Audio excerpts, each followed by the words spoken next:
Les tombes des nobles égyptiens du Nouvel Empire recèlent bien des trésors. Après 3500 ans de sommeil, un monde oublié sort de l'ombre.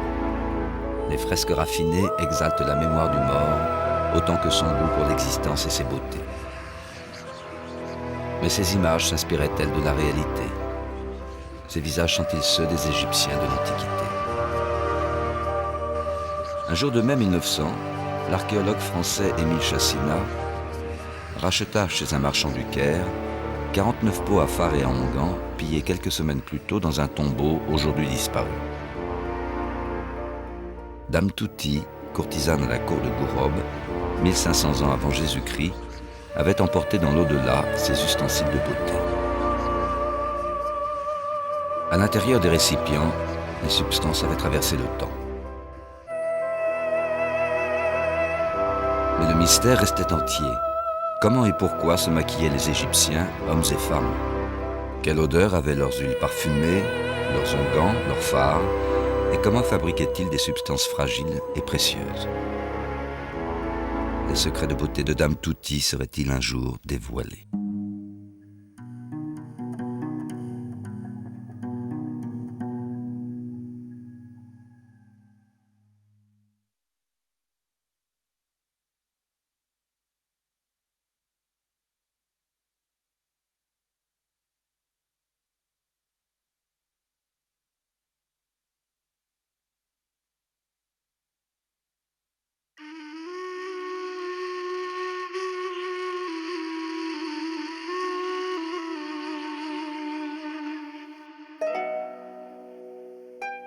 Depuis 200 ans, des centaines de scientifiques ont tenté de déchiffrer les mystères de l'Égypte.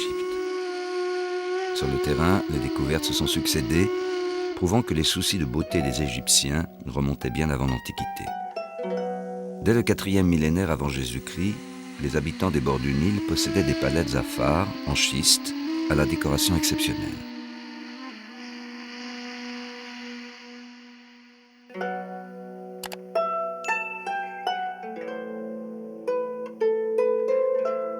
À Saqqara, à Gizeh, à Thèbes, les archéologues mirent au jour de nombreux bas-reliefs représentant la récolte d'ingrédients destinés à la fabrication de produits cosmétiques. Dès l'Ancien Empire, les Égyptiens semblaient être passés maîtres dans l'élaboration des substances parfumées. Et cette pratique paraissait avoir duré.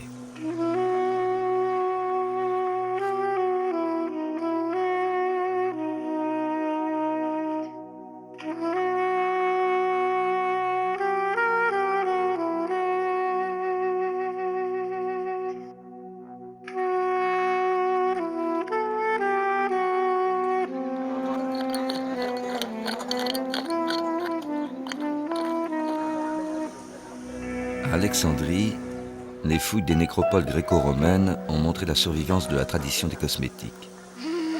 Dans son caveau, le défunt emportait un nécessaire de beauté et des flacons à huile parfumée. En pénétrant pour la première fois dans les sépultures, les archéologues ont toujours noté une odeur particulière, un mélange de myrrhe, d'encens et d'ambre. Les momies préservent leur parfum pour l'éternité.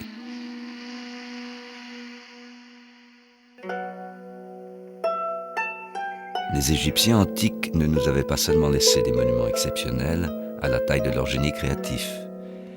Ils avaient aussi déposé dans leur tombe des objets dont la vraie nature est longtemps restée une énigme.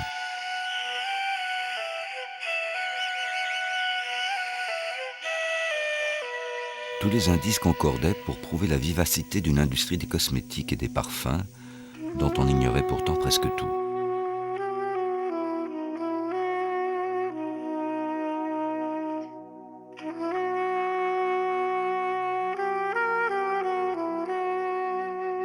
Au jour de leur inhumation, les belles du Nouvel Empire, comme Dame Touti, emportaient avec elles un vanity complet. Dans les paniers d'osier, les archéologues ont retrouvé les pots à onguents, les peignes, les flacons d'huile parfumée et les indispensables tubes de roseau contenant le col, le fard à yeux. Ils ont aussi découvert des cuillères à phare, finement ouvragées, 1400 ans avant notre ère, comme cette nageuse, seulement parée d'un collier et d'une ceinture, ou ce canard dont la tête recourbée devait protéger les phares des entreprises maléfiques. Des miroirs de bronze poli complétaient cet attirail.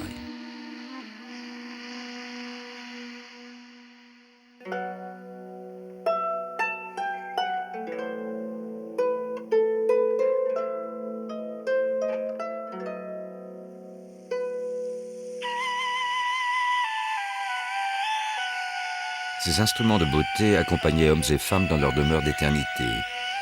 Mais que nous apprenaient ces objets longtemps considérés comme de simples offrandes votives?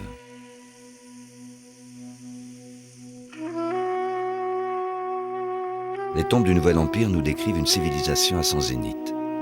Pacifiée, unifiée après des campagnes militaires victorieuses, l'Égypte pharaonique se tourne vers ses voisins et développe une activité commerciale intense.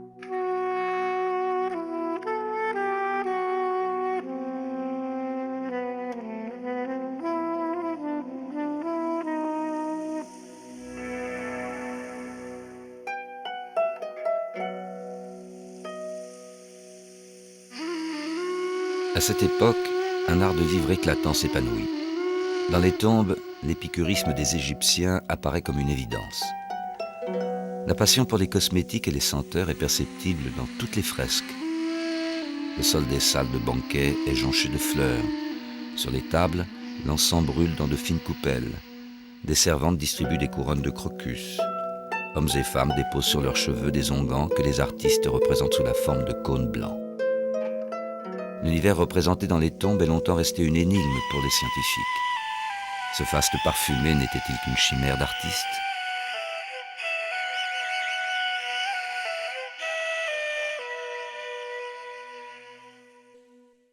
Sur les murs des temples, les archéologues ont déchiffré des recettes complexes. Elles nous apprennent que les parfumeurs antiques mélangeaient de nombreux ingrédients en employant des méthodes de fabrication dont les étapes pouvaient durer plusieurs mois. Plus de 160 de ces recettes de parfums et d'onguents ont été répertoriées.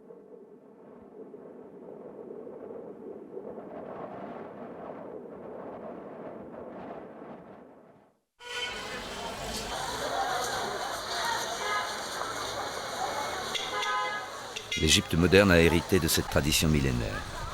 Dans les magasins de plantes aromatiques du Caire, nous retrouvons la piste des parfumeurs et des fabricants de cosmétiques antiques. Leur science ne s'est pas perdue. Et les ingrédients de leurs huiles parfumées ont traversé les siècles.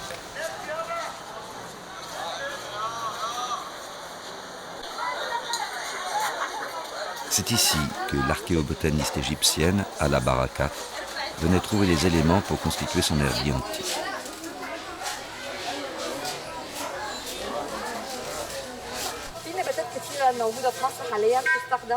Il y a beaucoup de plantes qui sont utilisées pour des raisons médicales aujourd'hui et qui étaient déjà utilisées dans l'Égypte antique, comme le heglig par exemple. Le heglig est un fruit qui ressemble aux dattes et qui est utilisé comme remède contre le diabète.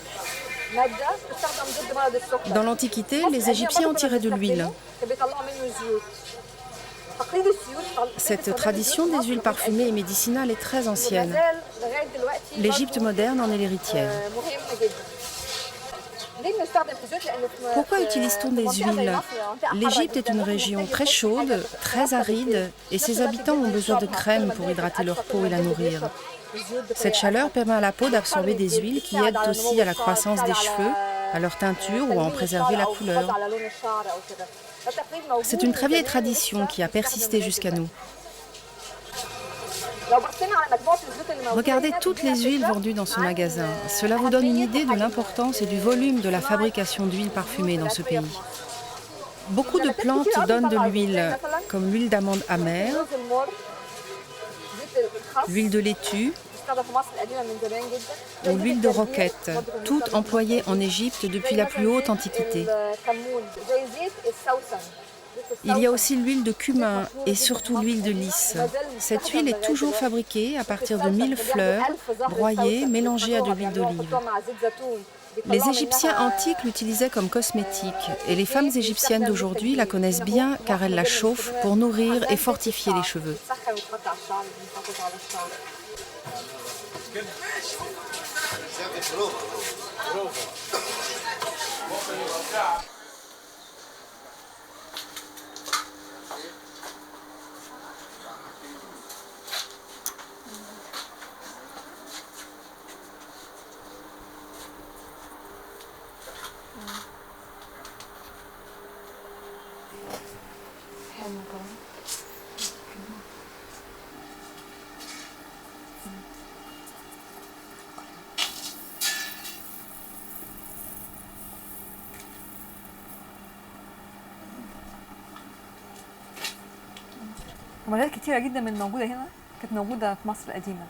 La plupart des plantes qui sont là proviennent de l'Antiquité égyptienne, comme par exemple la coriandre.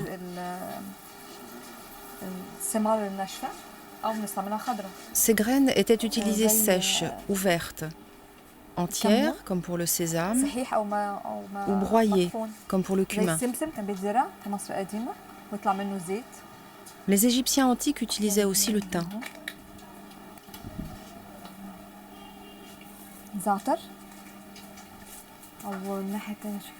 Et de l'autre côté, nous trouvons le romarin qui se trouvait sur le sol égyptien et d'autres plantes qui étaient importées comme les clous de girofle.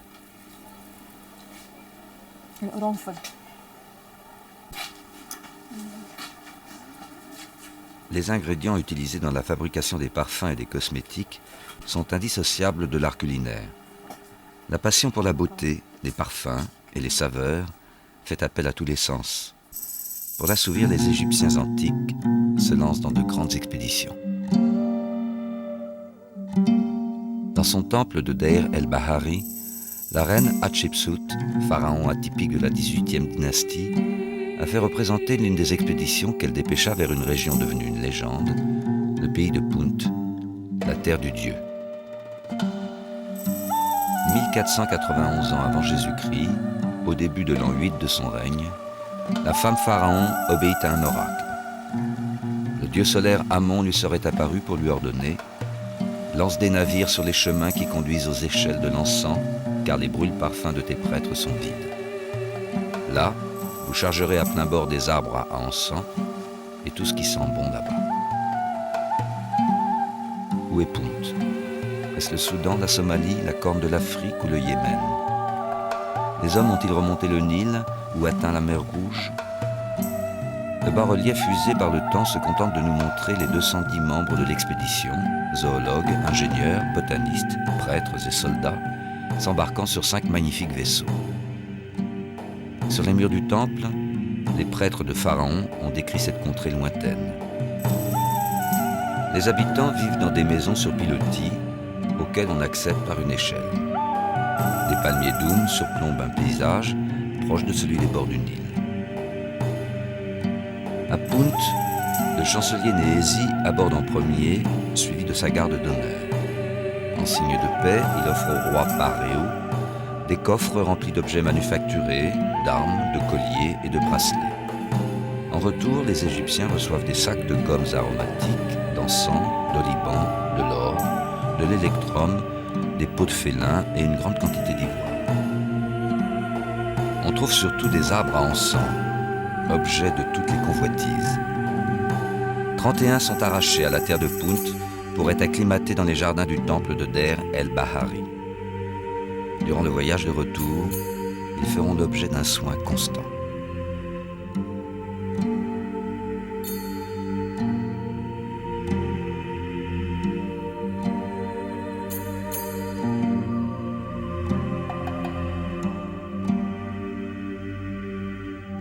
Alors que les savants se sont enfoncés dans le pays pour faire leurs observations, les matelots de l'expédition réunissent les amphores d'aromates, les métaux précieux et les alliages. Les arbres à encens rejoignent une immense cargaison de denrées précieuses et odorantes comme la cannelle. Les zoologues ramènent en laisse des animaux sauvages, girafes, guépards et singes amadrias.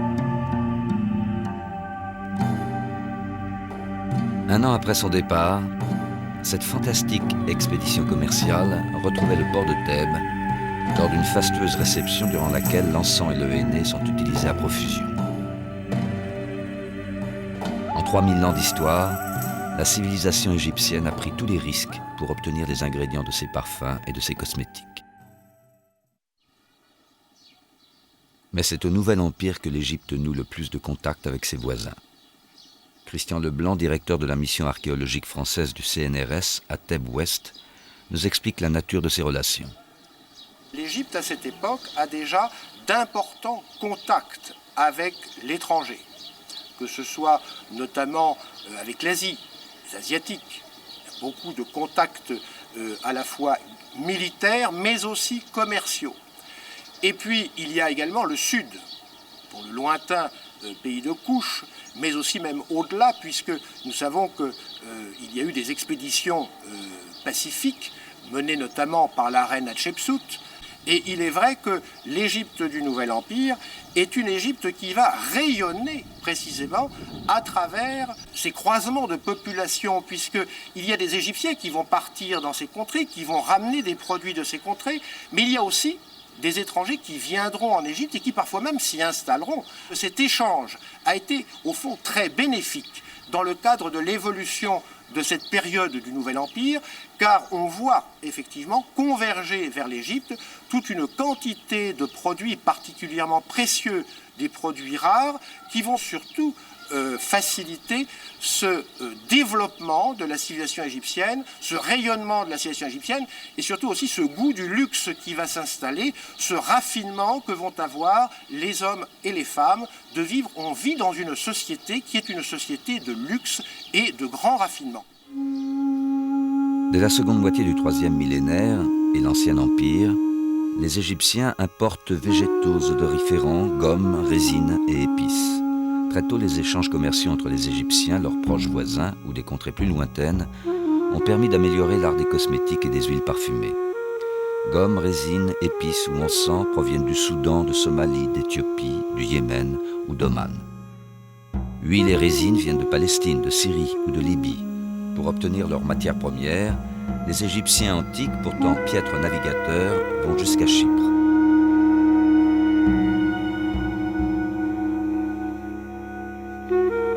Pour produire leurs parfums et leurs cosmétiques, les Égyptiens utilisaient une quantité énorme de matières premières. Les plantes qui ne sont pas importées poussent dans une région agricole prospère, le Fayoum.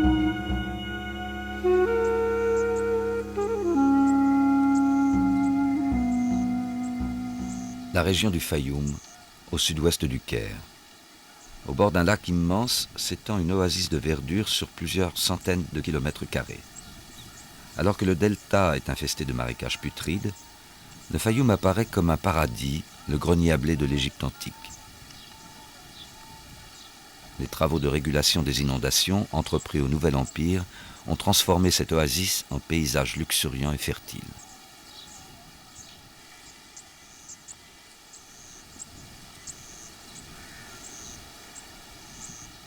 C'est ici que poussait le palmier doum, le dattier, la mandragore, les bleuets ou les coquelicots représentés dans les tombes.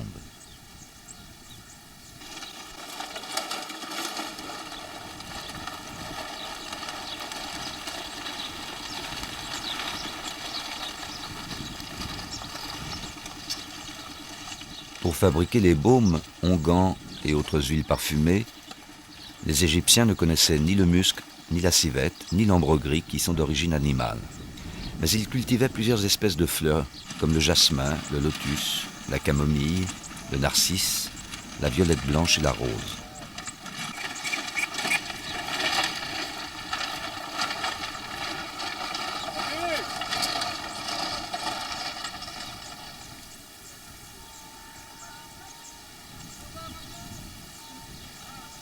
Aujourd'hui encore, lorsque les visiteurs s'égarent dans cette région prospère, aux portes du désert, ils sont surpris par la persistance de l'héritage antique. Les paysans du Fayoum maintiennent la tradition agricole de leurs ancêtres. Labourage, ensemencement et récolte sont pratiqués comme autrefois. Les palmeraies protègent de petites parcelles des assauts du vent. Au premier abord, le Fayoum moderne ne semble pas avoir gardé de traces de l'intense culture des fleurs destinées à la fabrication des produits cosmétiques. Pourtant, en pénétrant au cœur des terres, des champs colorés apparaissent soudain et, comme il y a 3000 ans, patriarches et jeunes filles y récoltent les fleurs à la main.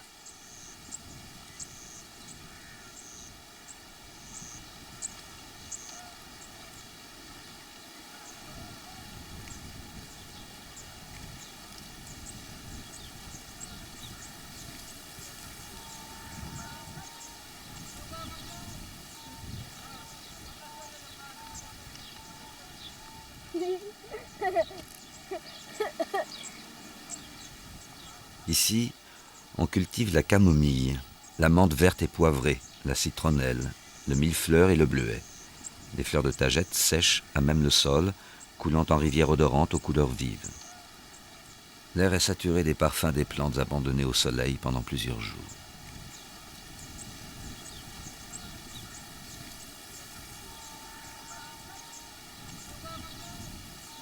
Les récoltes doivent servir à fabriquer des infusions ou des épices qui seront le plus souvent exportées vers l'Europe. Mais une partie des fleurs servira aussi à parfumer des baumes, des onguents et des huiles. Non, l'art des Égyptiens de l'Antiquité ne s'est pas évaporé. Entre ces murs de terre crue s'exerce une activité millénaire et les plantes qui sèchent sur des claies de bois constituent un véritable héritage. Dans l'Antiquité, la culture des fleurs en Égypte avait atteint un tel niveau qu'aucun geste ne s'est perdu. La sélection et le nettoyage des matières premières par simple tamisage demeurent la première phase d'un artisanat pour lequel toutes les opérations sont manuelles.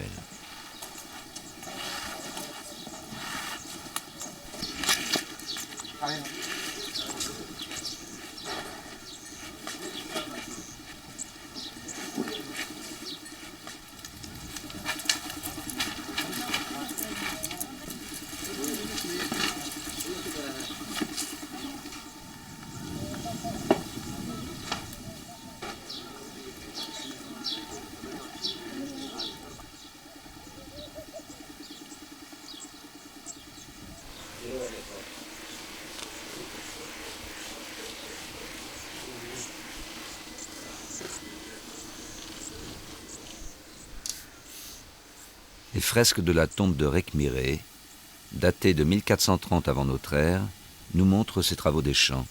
Les gestes ont traversé le temps. Ils sont le signe d'une maîtrise et d'un savoir-faire impressionnant.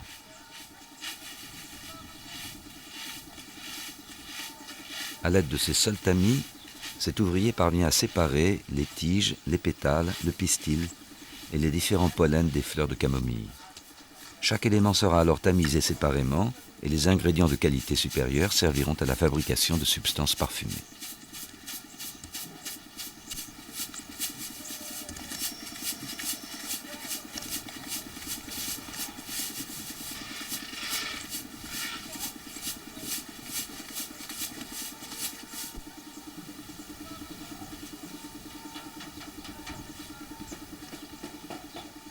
Une des peintures de la sépulture de Rekhmiré nous montre les différentes phases de fabrication d'une pommade de fleurs. Le maître parfumeur concasse les matières premières, 2 assistants les broient dans des mortiers, 3 les malaxent, et le 7e fait macérer cette préparation sur le feu.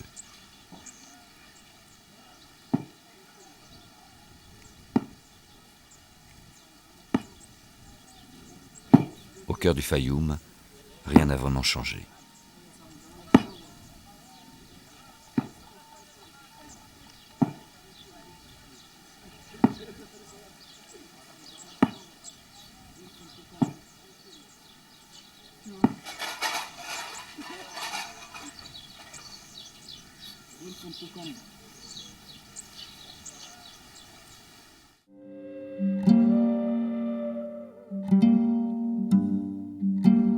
L'art des parfums et des cosmétiques a vu le jour en Égypte.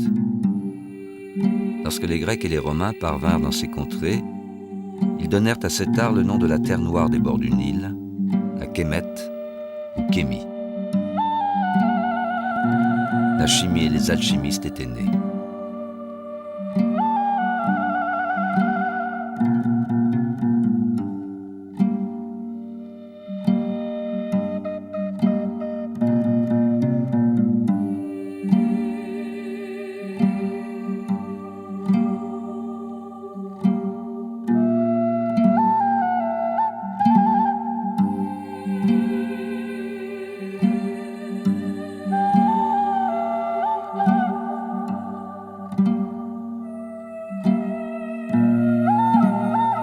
Floriculteur, volontiers botaniste et dans tous les cas observateur avisé de son environnement, l'Égyptien antique aimait capturer les odeurs des fleurs plantées dans les jardins pharaoniques. Il savait également profiter des vertus curatives de certaines plantes. Mais en quoi était-il devenu un alchimiste ?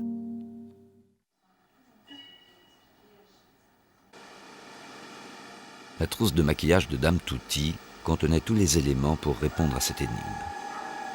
Parmi les flacons à fard retrouvés par Émile Chassinat, un certain nombre n'avaient pas livré tous leurs secrets. Dans les laboratoires de recherche et de restauration des musées de France, Philippe Walter du CNRS a réussi à percer les mystères de ces pots de calcite en les radiographiant. Certains avaient préservé leur contenu. Donc nous avons ici quelques-unes de ces radiographies concernant des flacons en pierre où on observe leur forme et également à l'intérieur des zones qui apparaissent très blanches et qui correspondent en fait aux résidus des poudres cosmétiques. Ici, on voit que le flacon est encore quasiment totalement rempli, alors que dans d'autres cas, on devine que de la poudre est seulement collée encore sur les parois du flacon. Et ensuite, nous allons pouvoir au laboratoire prélever des échantillons et les caractériser avec nos moyens analytiques. 65 prélèvements limités à 1 mm3 ont été observés par microscopie électronique à balayage. Les scientifiques ont établi la morphologie et la composition chimique élémentaire des poudres.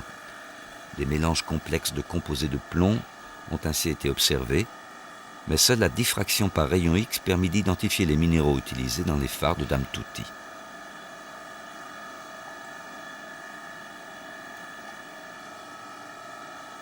Philippe Walter a pu quantifier précisément les éléments minéraux et déterminer les formulations cosmétiques. Certains résultats ont même établi que les Égyptiens antiques, pour donner à leur poudre plus d'éclat, triaient les particules minérales pour ne garder que des grains cubiques de 50 microns. L'analyse montre la minutie des fabricants de cosmétiques antiques, mais la surprise de cette étude réside dans l'énoncé des matières minérales qui constituaient les fards. Donc le pigment noir est de la galène, qui se présente naturellement sous cette forme d'un matériau gris à reflets métalliques et qui va pouvoir être broyé pour obtenir une poudre plus ou moins fine. Et en fait, le degré de finesse de cette poudre va permettre déjà d'obtenir toute une série de nuances aux produits cosmétiques, d'avoir des fards extrêmement sombres, extrêmement noirs, ou bien des fards avec des reflets un peu plus gris métallique. Mais ce qui était le plus important et le plus surprenant, c'est qu'associé à ce produit, la galène, nous avons pu décrire plusieurs matières blanches. L'une d'entre elles, le minéral cérusite, est un minéral que l'on retrouve dans les mines de galène à proximité de ce matériau. Deux autres d'entre elles sont des composés riches en chlore et en plomb, qu'on appelle la laurionite et la phosgénite, et qui sont extrêmement surprenants car ils n'existent quasiment pas dans la nature. Si les Égyptiens de l'Antiquité ne pouvaient récupérer dans la nature la laurionite et la phosgénite, leur utilisation, en très grande quantité dans tous les fards, prouve qu'ils les ont synthétisés. Pour améliorer leurs cosmétiques, ils ont observé les phénomènes chimiques naturels et les ont fidèlement reproduits. Les analyses des laboratoires de L'Oréal Recherche, réalisées sur les matières organiques présentes dans les échantillons, ont démontré les efforts réalisés par les chimistes antiques pour améliorer les textures et les propriétés d'adhésion. La spectrométrie infrarouge et la chromatographie ont décelé des taux de matière grasse allant de 0,1 à 10%. Les scientifiques n'étaient pourtant pas au bout de leur surprise. On s'est intéressé à différents textes, notamment des textes beaucoup plus tardifs que l'Égypte ancienne, mais des textes qui ont déjà 2000 ans, notamment Pline l'Ancien. Et ces auteurs nous renseignent sur des procédés de synthèse, et ces procédés, nous avons pu les reconstituer, les interpréter en termes chimiques modernes, et démontrer qu'il s'agissait bien des substances découvertes dans les flacons à fard de l'Égypte ancienne. Et les auteurs grecs et romains nous renseignent, et nous disent en plus que ces produits servent dans des collyres, à soigner les yeux, servent également à soigner la peau. Et donc on a toute une série de propriétés thérapeutiques qui pouvaient être ajoutées aux produits cosmétiques grâce à ces substances-là, et dès 2000 ans avant Jésus-Christ en Égypte pharaonique. En remplissant ces pots de substances parfumées, les Égyptiens antiques ne pensaient pas qu'à la beauté. De son vivant, Dame Touty employait les cosmétiques pour se soigner. Dans un pays chaud et aride comme l'Égypte, les soins du corps prenaient une valeur particulière. Pour guérir les trachome, conjonctivite et autres maladies des yeux provoquées par les humeurs fétides d'un fleuve entouré de marécages, les chimistes antiques ont amélioré la composition des cols. L'hygiène était très importante pour les Égyptiens. Dans des salles réservées à ce seul effet, hommes et femmes s'abandonnaient aux mains de leurs servantes. Le corps était enduit d'huiles aromatiques, dont gants et de pommades, destinées à adoucir la peau. Les lotions capillaires permettaient d'assouplir les cheveux ou de les colorer. mettre en valeur sa beauté, Dame Tuti employait des fards. Elle relevait ainsi la blancheur de son teint. Le rituel quotidien du maquillage s'apparentait à un art. Avec le collier noir, la dame traçait un cercle autour de ses yeux et accentuait leur forme d'amande. Un collier vert était posé sur les cils et les sourcils, puis elle mettait du rouge sur ses joues et du carmin sur ses lèvres.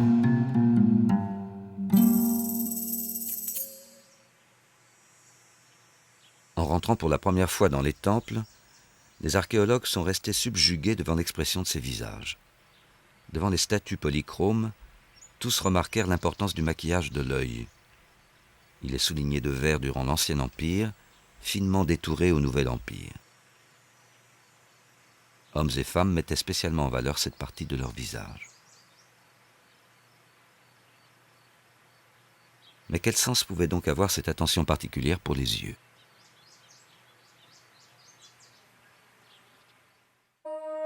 La réponse se trouve dans l'un des mythes fondateurs de la civilisation égyptienne. Lors de son combat avec son oncle Seth, le dieu faucon Horus perdit un œil. Cette mutilation rompait un équilibre et pour récupérer la perfection de sa beauté, Horus devait être maquillé. En se maquillant eux-mêmes, les Égyptiens antiques rétablissaient l'équilibre de l'univers. Les deux astres célestes, la lune et le soleil, que figuraient les yeux, retrouvaient ainsi leur place dans le cosmos.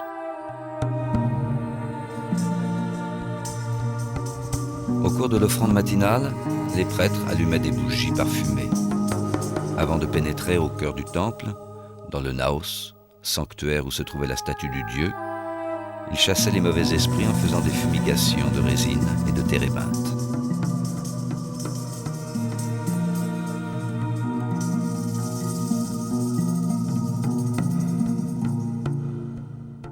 Venait ensuite la toilette de la statue, couverte de fard et d'huile. Revêtu de ses plus beaux ornements, le dieu reprenait vie. Grâce aux onguents et aux huiles parfumées, les prêtres insufflaient l'âme divine aux représentations divines.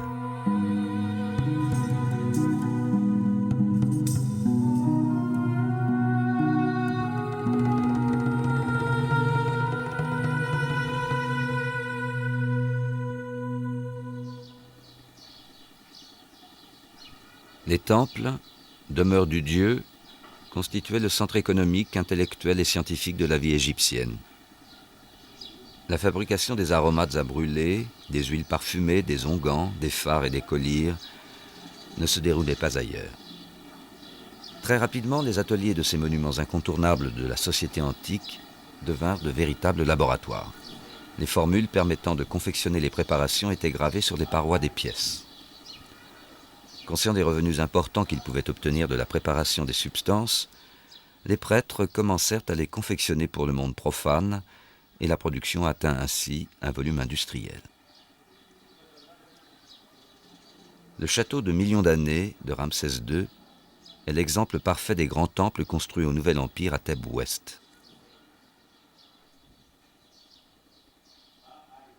Autour du sanctuaire religieux, les archéologues ont retrouvé les édifices administratifs servant à la gestion de l'ensemble, des cuisines, des ateliers et surtout les restes magnifiquement conservés des magasins.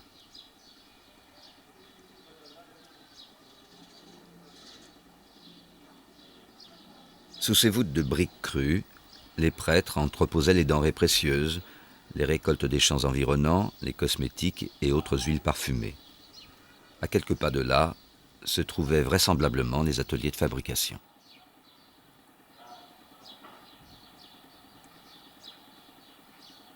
L'archéologue égyptien Mohammad Shimi, spécialiste de la fabrication des substances parfumées dans l'Antiquité, connaît bien le ramécéum. Il nous explique l'importance que revêtait l'élaboration par les prêtres des baumes et onguents.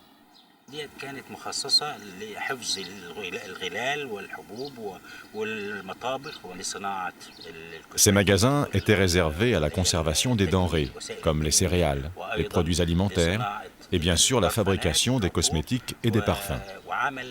C'est ici qu'était effectuée la préparation finale des fleurs cultivées hors du temple. Cueillette et pressurage étaient réalisés dans les champs. Le résultat de ce pressurage était mis dans de grands récipients qui étaient amenés dans le temple pour y être vidés. C'est là que les prêtres rajoutaient d'autres éléments aromatiques, des essences, pour réaliser l'opération finale de fabrication des parfums.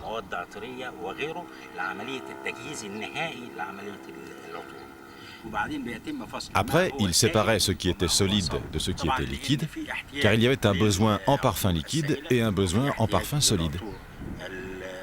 Tout ceci constituait les crèmes cosmétiques utilisées comme moyen de beauté.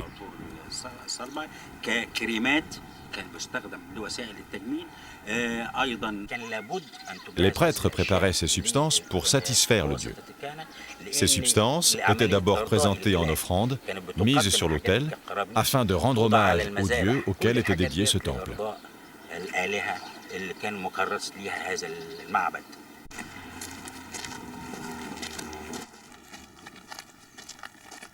Le sol du Ramesséum est à ce point jonché de tessons que les archéologues ont renoncé à les ramasser tous. Dans ces magasins se trouvaient des milliers de récipients. On peut imaginer que c'est aussi là qu'étaient entreposés les pots à onguents et à fard, les fioles de parfum. La plupart de ces objets étaient en terre cuite. Pour les fabriquer, les Égyptiens avaient mis au point des techniques qui sont parvenues jusqu'à nous.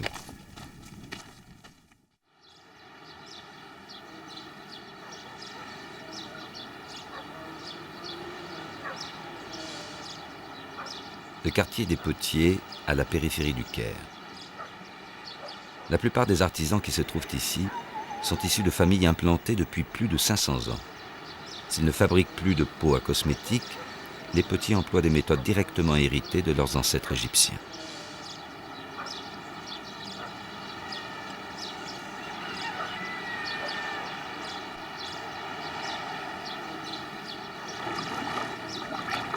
Comme il y a 3000 ans, l'argile vient d'Assouan. Elle est amenée par des convois de felouks qui descendent le Nil. Les bassins de décantation remplis d'eau servent toujours à la préparation et au stockage de la terre. Une fois de plus, en observant ces gestes, c'est toute l'Égypte antique que l'on retrouve, comme si le temps était aboli par les vertus d'un savoir-faire hors du commun.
Les fresques de la tombe de Rekhmiré nous montrent le travail des artisans antiques. Leur production était réservée aux gens fortunés. Les vases d'apparat destinés aux onguents pouvaient mesurer plus de 20 cm de haut. Les Égyptiens antiques accordaient une attention particulière aux objets de stockage. Baumes, onguents et huiles parfumées étaient des denrées précieuses car très fragiles. Dame Touti possédait des vases en calcite ou en pierre. Certains sont austères, d'autres sont décorés avec des têtes d'animaux.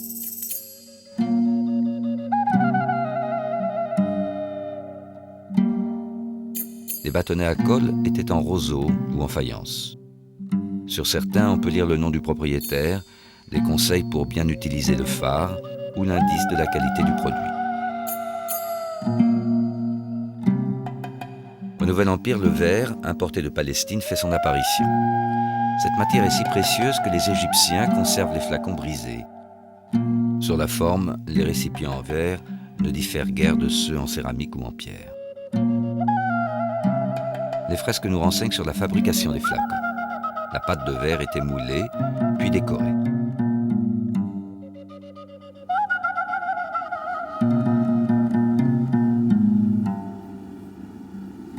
Au cœur des quartiers populaires du Caire, les flacons à essence, si chers aux Égyptiens modernes, sont toujours fabriqués par des verriers. Aujourd'hui, les mélanges de silice ont été remplacés par le verre des bouteilles de boissons gazeuses, mais la maîtrise demeure identique. Dans cet atelier sont fabriqués des flacons à parfum, des perles décoratives et des verres de lampe. Assis autour d'un volcan de matière en ébullition, ces hommes nous invitent au voyage dans le temps.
Jamais l'Égypte moderne, arabe et musulmane, n'aura paru aussi proche de la civilisation antique. Malgré 3000 ans d'histoire tumultueuse, les Égyptiens ont gardé un goût très prononcé pour la beauté et les parfums. Les milliers de fioles vendues dans le souk du Caire ne sont pas que des souvenirs destinés aux touristes. Elles constituent un patrimoine qui correspond à une longue tradition adaptée par les Égyptiens modernes au canon de l'art islamique.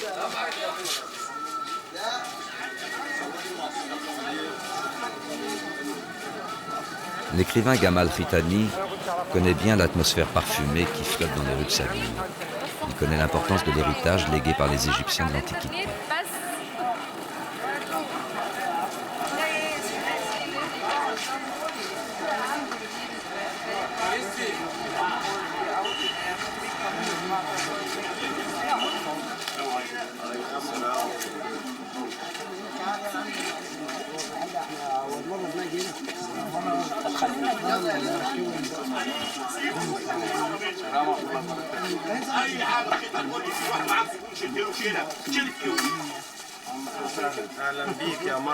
Au cœur du vieux souk, il a retrouvé un parfumeur de 84 ans, originaire de Haute-Égypte, comme le veut la tradition, car les Nubiens sont les seuls à savoir élaborer les parfums les plus forts, très prisés par les gens du Delta.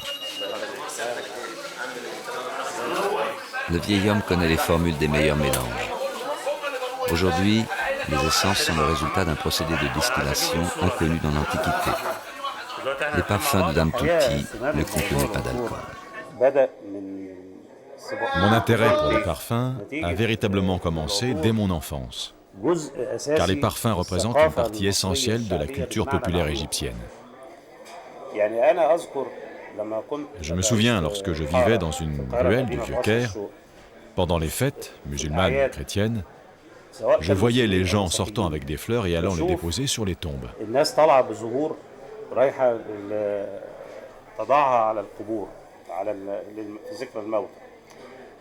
Et je me demandais toujours quand avait commencé cette relation des Égyptiens avec les fleurs.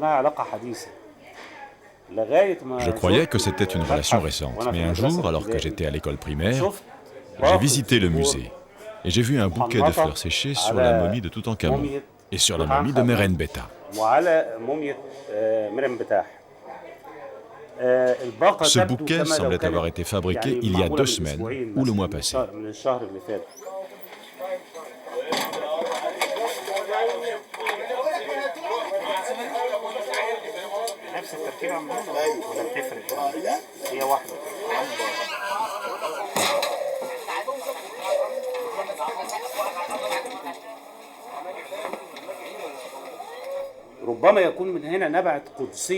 C'est peut-être de là que vient le caractère sacré des parfums. En Égypte antique, le parfum avait différentes importances. Au temple, il était offert aux dieux. L'odeur elle-même était signe de la présence du Dieu invisible, d'où l'importance accordée aux parfums rares, pour lesquels a été organisée l'expédition au pays de Punt, une région dont l'emplacement nous est encore inconnu.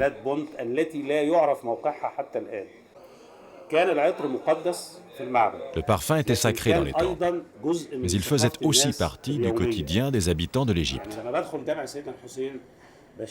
Aujourd'hui, lorsque je pénètre dans la mosquée El Hussein, je sens l'odeur de l'endroit. Un mélange de musc, d'ambre et de menthe, cette menthe que les fidèles préparent pour la boire avant la prière. Mais le parfum le plus important de ce lieu de culte est l'encens. Cet encens qui est indispensable dans les fêtes soufistes ou les mouleds, car on l'utilise pour faire des fumigations.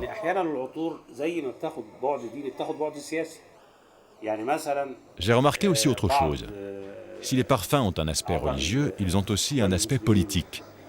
Par exemple, quelques membres des frères musulmans préfèrent le musc ou l'ambre dont ils se parfument la barbe.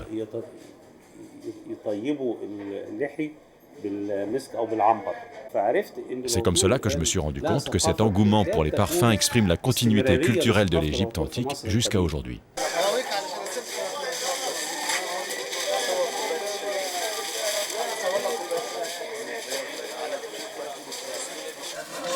En 3000 ans d'histoire, la civilisation égyptienne a développé une industrie des cosmétiques et des parfums hors du commun.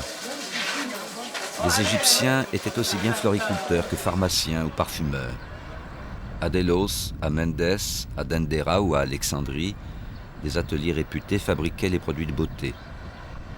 Leur maîtrise et leur notoriété ont inspiré les Grecs et les Romains, et plus tard l'Égypte arabe a hérité de la science des pharaons. Par-delà les siècles, Dame Touti nous a transmis son goût pour le raffinement et les plaisirs de l'existence terrestre.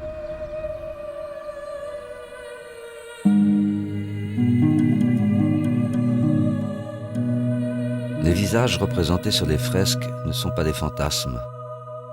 Le souci de la perfection du corps et de l'âme régissait l'existence des Égyptiens de l'Antiquité. Cette exigence les a amenés à produire de plus en plus de cosmétiques.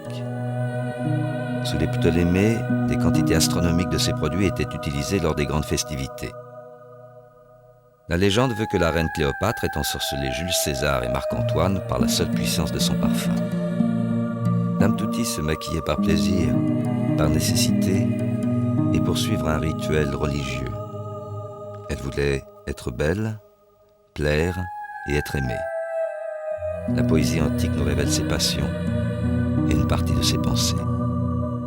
Je te laisse voir ma beauté dans une tunique de lin royal le plus fin, imprégnée d'essence balsamique et trempée d'huile parfumée.